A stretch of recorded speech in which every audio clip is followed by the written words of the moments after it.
Sejauh ini terdapat dua figur yang kuat dan digadang-gadang siap menggantikan Erlangga Hartarto sebagai Ketua Umum Partai Golkar. Mereka adalah Luhut Binsar Panjaitan, senior di Partai Golkar, sekaligus Menteri Koordinator Maritim dan Investasi Republik Indonesia di Kabinet Indonesia Maju. Dan kedua, ia adalah Bambang Susatyo, Wakil Ketua Umum Partai Golkar yang juga saat ini duduk sebagai Ketua MPR Republik Indonesia.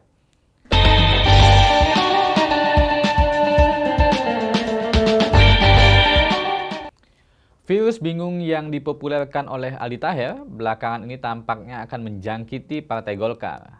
Apalagi kalau tidak cepat-cepat diatasi, maka rungkat adalah kepastian yang tidak bisa dihindari oleh satu-satunya partai politik yang pernah menang pada saat Orde Baru dan juga reformasi ini. Pertanyaannya, kenapa Golkar belakangan ini dikatakan sebagai partai yang bingung? Tentu karena hingga masuk minggu ketiga di bulan Juli, Partai Besutan Airlangga Hartarto ini belum menentukan pilihannya untuk membangun atau bergabung dengan koalisi mana. Kalau tidak segera diputuskan, bisa saja Golkar akan jadi penonton pada pemilihan presiden dan wakil presiden 2024 mendatang. Semakin bingung dengan keluarnya surat rekomendasi dari Dewan Pakar Partai Golkar yang ditujukan langsung kepada Ketua Umum. Ada 3 poin penting yang terkandung dalam surat rekomendasi tersebut. Pertama, merekomendasikan kepada Erlangga Hartarto untuk membentuk poros baru di luar koalisi Pilpres yang sudah ada sejauh memenuhi presidensial threshold. Kedua, Erlangga sebagai capres yang diputuskan melalui Musyawarah Nasional atau Munas 2019 harus segera mencari pasangan cawapresnya, paling lambat sebelum Agustus 2023. Dan ketiga, Airlangga diperintahkan untuk mensosialisasikan diri ke masyarakat dengan menjalankan program menyapa rakyat di seluruh Indonesia demi memenangkan Pilpres dan Pileg mendatang. Salah satu faktor penting bagi partai politik dalam mendeklarasikan capresnya adalah elektabilitas. Ganjar Pranowo, Prabowo Subianto, dan Anies Baswedan adalah sosok yang elektabilitasnya selalu berada di posisi 3 besar, dan mereka pun telah resmi menjadi baca pres dari masing-masing pengusungnya. Lantas, bagaimana dengan Erlangga? Hasil terbaru dari beberapa lembaga survei sepertinya tidak memberi kabar baik untuk Erlangga Hartarto. Hasil surveinya bahkan tidak menyentuh angka 1%. Misalnya, hasil survei dari Lembaga Survei Indonesia atau LSI menempatkan Erlangga Hartarto di posisi ke-9 dengan elektabilitas sebesar 0,7%.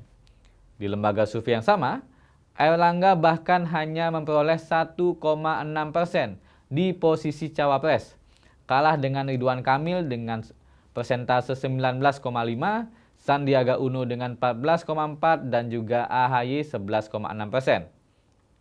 Dalam survei terbaru dari Indikator Politik Indonesia, Erlangga juga menempatkan posisi ke-9 dengan perolehan yang sama yakni 0,7%. Survei ini juga menempatkan Erlangga di posisi ke-10 dari simulasi 18 nama dan Erlangga hanya mendapatkan elektabilitas sebesar 2,2% untuk posisi cawapres. Kemudian di lembaga survei lainnya seperti Carta Politika menempatkan Erlangga Hartarto di posisi ke-8 dengan angka yang sama yakni 0,7%. Sedangkan dalam simulasi cawapres, Erlangga hanya mengantongi elektabilitas sebesar 2,2% saja. Apabila melihat poin pertama dari rekomendasi Dewan Pakar Partai Golkar, maka Erlangga Hartarto harus membentuk sebuah koalisi baru dengan partai politik yang dapat memenuhi presidensial threshold. Kalau melihat realitas politik hari ini sih, hanya Partai Amanat Nasional atau PAN yang sepertinya bisa diajak bergabung ke poros keempat. Peluang bekerjasama dengan PAN sampai saat ini masih terbuka, mengingat komunikasi yang dibangun oleh PAN dengan Koalisi Kebangkitan Indonesia Raya atau KKIR dan PDIP belum menemui titik terangnya. Jika terjadi kesepakatan antara Golkar dan PAN dalam waktu dekat, maka poros keempat dipastikan akan terwujud. Dan apabila PAN benar-benar serius mengusung Erick sebagai cawapresnya, maka dalam waktu yang sama mereka adalah satu-satunya koalisi yang sudah memiliki nama capres dan cawapres. Memang harus gitu sih. Meski muncul belakangan, tapi nggak boleh nanggung untuk kasih kejutan. Benar nggak? Tapi apakah semudah itu? Tentu tidak dong. Potensi adanya kebuntuan tentu masih terbuka lebar. Lantas kemungkinan apa lagi sih yang ada yang dapat dilakukan oleh Airlangga dalam rangka menyelamatkan wajah Golkar? Atas nama kebaikan partai bisa saja Airlangga akan mengurungkan niatnya maju dalam kontestasi dan memberi kesempatan kepada Ridwan Kamil yang juga Wakil Ketua Umum DPP Partai Golkar. Apalagi secara elektabilitas, perolehan Ridwan Kamil jauh lebih baik daripada Airlangga. Kemungkinan ini pun sesungguhnya masih bisa dipertanyakan.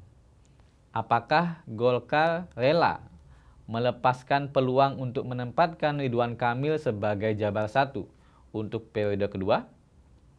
Kalau siap untuk melepaskan, tentu Golkar mesti menyiapkan pengganti yang memiliki peluang yang sama besarnya dengan Ridwan Kamil.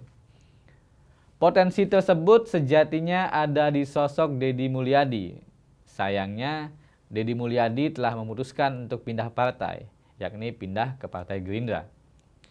Sehingga makin beratlah tugas Golkar apabila tetap ngotot mengantarkan Ridwan Kamil ke dalam kontestasi Pilpres 2024.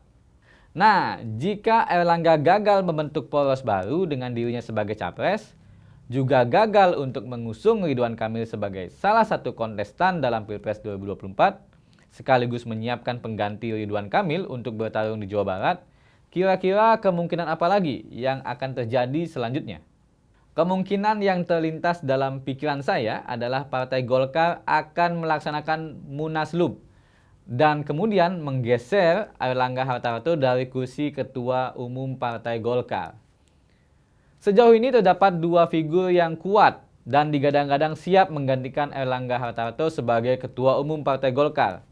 Mereka adalah Luhut Binsar Panjaitan, senior di Partai Golkar, sekaligus Menteri Koordinator Maritim dan Investasi Republik Indonesia di Kabinet Indonesia Maju. Dan kedua, ia adalah Bambang Susatyo, Wakil Ketua Umum Partai Golkar yang juga saat ini duduk sebagai Ketua MPR Republik Indonesia. Apabila masih ada kemungkinan-kemungkinan lain, kira-kira apa sih itu? Silakan berikan pendapat kalian di kolom komentar.